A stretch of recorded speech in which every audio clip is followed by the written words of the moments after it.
Good afternoon. It's lunchtime.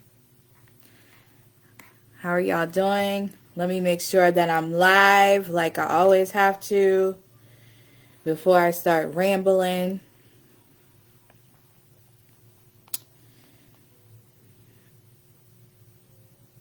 You know what? Let me edit this. Come on in, come on in, come on in. If you're watching a replay, my name is Kristen Nicole Mann, and I am coming to you today with just some empowerment and some true revelation in the best way that I can. So, there's an article floating around pertaining to the job market. And what I want to talk about today is what they don't want you to know. So if you are a person that is out here struggling to find a job or struggling to feel like you are a part of a career, this is for you. So, Black women, it says, have been hit especially hard by pandemic job losses, and they're still behind in recovery. So this is saying, let me tag my mom because she wanted to be on here.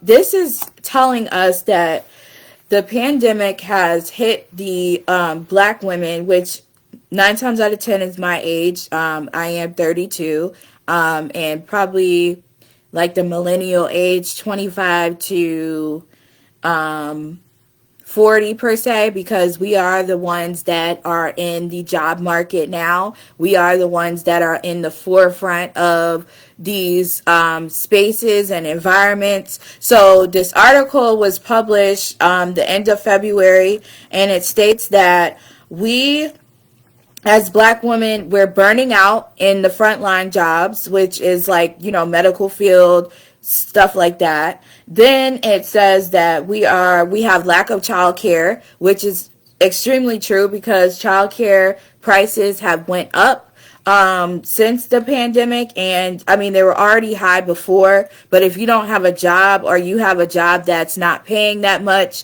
childcare is going to be your whole check.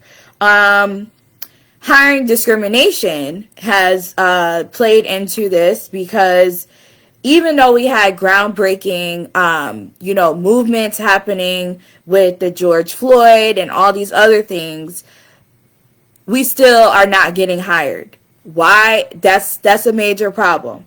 Also, another thing, there are some nonprofits that are helping Black women get hired, but it's not enough. And so these statistics I found is that Black employees make up only 7.4% of the tech workforce. So technology is the leading force of what we see right now. So if we as Black people or Black women are not in the technology workforce, or we're not getting hired, this is a major problem. Where does this leave all of these Black women searching for jobs, trying to get hired? You name it. We have a lot of women in my position, in my age group, that are trying to take a stab at these careers. They're graduating college. They got 3-4 degrees. They majority of them have a PhD or a master's. And why is this statistic still happening? Why are we not getting hired still? Why are we still at the bottom of the pile when it comes to the workforce? This is what they don't want you to know. Okay? I'm going to let y'all in a secret. They don't want y'all to know who you are. They don't want you to know how powerful you are. They want to keep you at the bottom of the pile because they are scared. They're scared of your gifts. They're scared of your talents. They're scared of your confidence. Yesterday, I talked about people being scared of your confidence. So this is just going to flow from that message to this one. These statistics are disturbing. But what we have to do as women my age, we have to create and change the narrative. We have to take back our narrative that they've tried to put on us, because what they've tried to label my age group, even the age group before, but they really try to label us, like in these times, they try to label us as whores, black women. They tell you that all you need to do is just be half naked, shake your butt in front of a camera, and that's it. Be cute. They also tell black women my age that we're too confident, we're doing too much, we're loud, we're unattractive, being overly educated is unattractive. As you know, there's a narrative out here where they are educating people and telling them on these airwaves that black women shouldn't be educated, or they're over educated. So y'all need to like water yourselves down in order to get a ring. Y'all need to water yourselves down in order for a man to pay attention to you. So they're creating these narratives that we shouldn't take the route of trying to get in the workforce. We should just take the route of staying ignorant and a sex slave, or a sexual being. We should stay in that route. We shouldn't stay in the route of knowing who we are, knowing our identity, seeing ourselves in the image that God created us to be, so that we can dominate in the area that we was called to. They don't tell us this. They don't want us to know this. So we have a lot of black women, according to this article, my age. I keep saying my age. I'm 32. We have a lot of black women not being able to be in the career that they want to, because they're being put at the bottom of the pile. They're being put at the bottom of the pile. You know why? Well, all of this stuff was never really created for us to get ahead. All the encouragement to go to college, all of the encouragement to get all these credentials, all of these things that we kept hearing in school. I know when I was going through school, all they talked about was, what are you going to do after school? What career are you going to? And that's fine. That kind of talk is okay. But when I sat in those guidance counselors' offices and I was like, I want to do art, they was like, okay, what else do you want to do? They didn't really encourage me to do something that I really wanted to do. They encouraged me according to the pay scale. So instead, they was like, well, you could do art, but why don't you go to school for mass communications? And I was like, what's mass communications? Well, you can, it's, liberal arts. And I'm like, what's liberal arts? What does that mean? Well, come to find out later in life, I'm actually walking in the liberal arts anointing, but it didn't take me to go to school. And this is not a message to encourage you not to go to college, or not to get a certification, or not to do these wonderful things that, help propel us in this country. But at the same time, these environments that we've been pushed out of for so long, that we've been kind of discouraged to get involved with for so long, it's like they don't want us in there, because they know we know ourselves. They know we're confident. They know we once we put our minds to something, we get it done. We get it accomplished. I know for me and my story, anything that I put my mind to, I get it done. It might not be in that same day, but eventually it's going to get done. And y'all have seen some of the stuff that I've done to where everything was coming against me. I mean, to get a whole street painted, everything was coming against me. The government, the people in the community, because they didn't like the street. These are things that we deal with from on a daily basis in the workforce as well. Because there's people in these positions where they don't really want you to take their place. So when they're in power, they do these intentional things to remove you from even being picked, or remove you from the position that you really want. So they'll finesse and they'll make these labels. They'll say, oh, well, you'll be this specialist to this. You'll be this specialist to that. And you're not really like benefiting the company. They just created a job for you because they don't really want you to take the other people's job because they know you're good at what you're doing. So women my age, I want y'all to really be careful when you try to get involved or you try to work for these companies. Be careful. Don't allow them to tell you something else when your motive was to be in this career. Don't allow them to push you over in the side. Don't even let them finesse you with an office. Don't let them finesse you with nothing, no educated title. If you set your mind out to want to do a specific thing in a career, go for it. Don't let these people talk you out of it. Because the narrative is that we're too loud, our hair is too nappy, you dress too loud, you gotta do this, you gotta do that, you can't talk like this, you can't talk like that. Like, these are real things that happen in the corporate world. I used to be a part of it. And I'm so glad that I'm not anymore, because they don't want people like me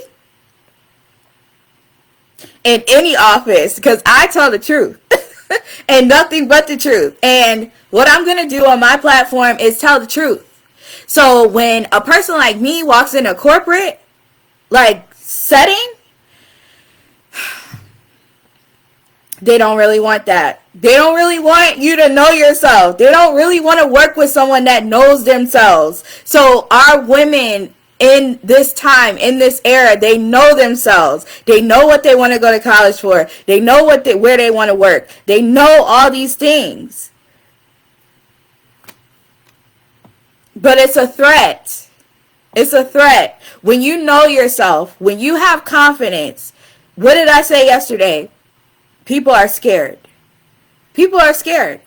And it's not to say set out and make people scared of you. That's not something to thrive off of. But what I don't want you to do is let these people water your spirit down. These people to water your fire. Don't let them water your fire. If you have a goal, you want to change the atmosphere of a place, do it. But don't let these people, throw water on you. Don't let them change you to something that you're not. Because I know I was in jobs and I was changing into people that I never really was called to be. I was changing into this person that was a whole different identity from what I was created to be. And we're not to be so thirsty for getting into these places. We are to create. If they're not letting you in, if you're the woman that's looking at this and you feel like the company or the place that you want to be involved with don't really want you there, guess what? Create something outside of that. That's what they don't want.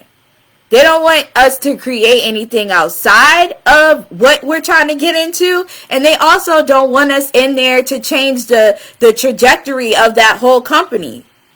Because they're built on these foundations to keep us out. To keep people like us out. To keep people with an actual opinion that could benefit the companies out. So be careful. Be careful. But I'm going to post this article because, listen, yes, if they don't want me in, I'll create what I want. And that's what they don't want. They don't want us to create the life like they want us to stay in these like mindsets to where we feel like we can't do nothing. We feel like we can't be creators. We feel like if we don't contribute to the workforce in the way that this country has taught us, we're worth nothing. That's a lie. We are worth value, but the way that these things have been set up for years and years and years and decades, it's been set up to keep some of us at the bottom. And a lot of people like to ignore that. A lot of people like to say, well, race doesn't play a role, or being a black woman doesn't play. Yes, it does. Yes, it does. They tell us we can't even wear our hair out in the corporate setting. Our hair that grows from our scalp, they tell us that we cannot wear a certain way.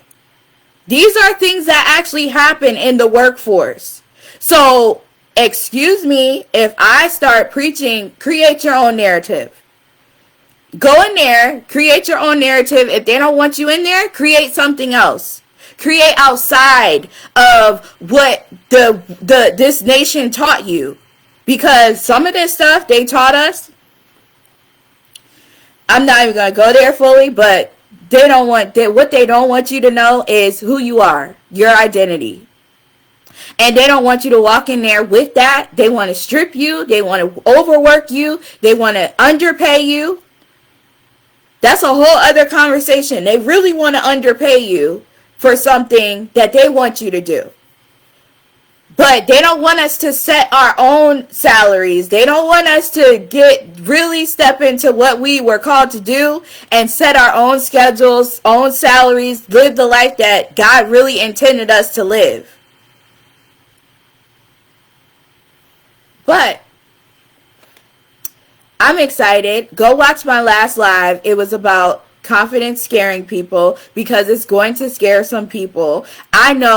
I understand now. I understand now why the places that I was trying to get to accept me so much didn't want to accept me, because they already knew this was on me. They already knew I knew myself. Sometimes people know that you have such a huge capacity and they won't tell you.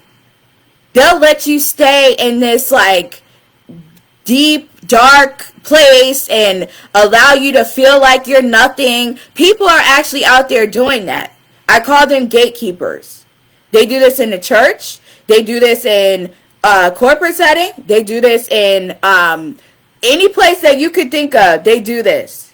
They don't want you to know who you are because they don't want you to take their spot. And if they feel that way, that's a sign to you to go forth with what God has called you to do. Go forth. Whether it's quitting your job, whether it's staying in your job and finding another position, whether it's talking to a therapist, whether it's however that looks to you. But they don't want you to know. They don't want you to know.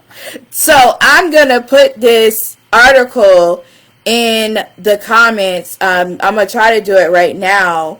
But, I'm just tired of seeing the women my age really be discouraged, really be out here like thinking that they're alone when they're going through stuff, like harming themselves, not being confident in who God created them to be, not being confident in their image. Like, we got so much comparison going on. We got all these people posting that they live in this glamorous life, and they're really not.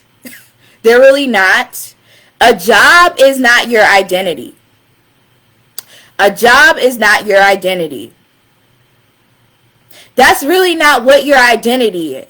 Entrepreneurship is not kingdom completely. Like, people think just because you step out on entrepreneurship that you're just this like kingdom person now. No, it takes a process.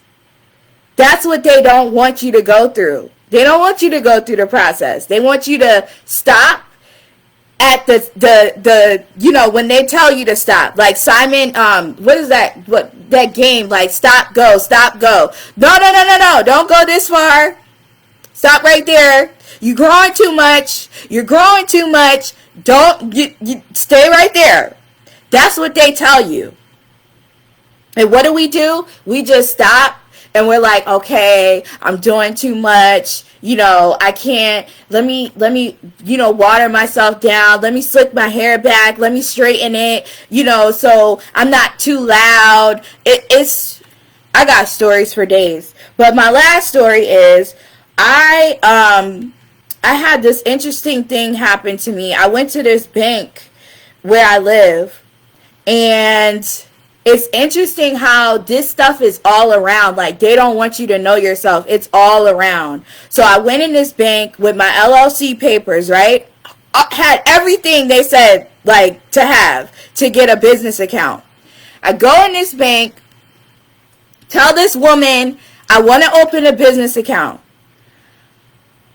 My name is on the papers. Nobody else's. She says, she looks at the papers and she's like, well, who owns this business? I said, me? She said, no, who owns the business? I don't know if this is the right paper. I was like, my name, ma'am, my name is right here. My ID is sitting in front of you. What do you mean, who owns the business? She literally wasted 10 minutes. She got up out of her office. She went and got somebody else. And she was like, I don't know who owns this business. See, this stuff happens, and now I'm starting to talk about it because I wasn't talking about it because I was like, maybe I'm crazy, maybe I'm tripping, but now you're not going to shut me up because I'm going to give y'all inside secrets. I go in there presented well. I'm not there yelling. I'm not there screaming. And she still was like, whose business is this? I had to end up leaving because she didn't give me the business account, because she said I didn't have the right papers. I ended up being able to open a business account online at another bank. So the bank calls me about the review and they're like, hey, how did it go? I said, it didn't go well at all because I walked away more confused than I did when I came in there. I read y'all's website. Y'all told me what to bring. And this Caucasian lady is telling me that she don't know who owns my business. How do you think that made me feel as a black woman? It made me feel ignorant. It embarrassed me because she went and got everybody in that office to say, I don't know, like, and they're all flipping through the papers and they're acting like they don't know. And I got my ID. I got my identity right in front of them. And they don't even tell me. And that's the lesson of the day. People, you will be in front of people and they can see your identity. They can see your calling. They can see your gift. And they won't even acknowledge it. They won't tell you. They will sit there and act like you don't have nothing. You don't have value. I don't care how many years you went to school. I don't care how presented you look. I don't care how eloquent you sound. I don't know who you are. Dismissed. That's how she did me in that bank. And I was like, let this be the last time that somebody ever tries to play me like that in this setting. Because when I come back with my $1 million wad from the little business that she didn't know who owned, she's going to feel some type of way. So I'm on here to encourage that woman that's sitting at home that doesn't know what they want to do. They're looking at everybody else and they're like, I don't know, God, like, maybe I should sell this, maybe I should sell that. It's not about selling. It's about who you are first. What image did God create you in? That's where you need to start. How do I view myself? Do I view myself as a king's kid, or do I view myself as what these jobs have told me? Don't get discouraged with these articles. They probably are lying to us. They're probably telling us like this stuff to keep us discouraged, to keep you from not getting that job that God told you to go get, to keep you from changing the atmosphere of these places. They report this stuff to keep us down. So I am done. I hope that you all tune into my podcast. I started my podcast again. I'm so excited, and I hope you enjoyed this. Please share this video. It really helps me get the word out. It's free to share. It's free to watch. But I do have a YouTube channel. I'll put all that in the comments. And go out and be great. That's all I want you to do. So I'll talk to y'all later. Bye.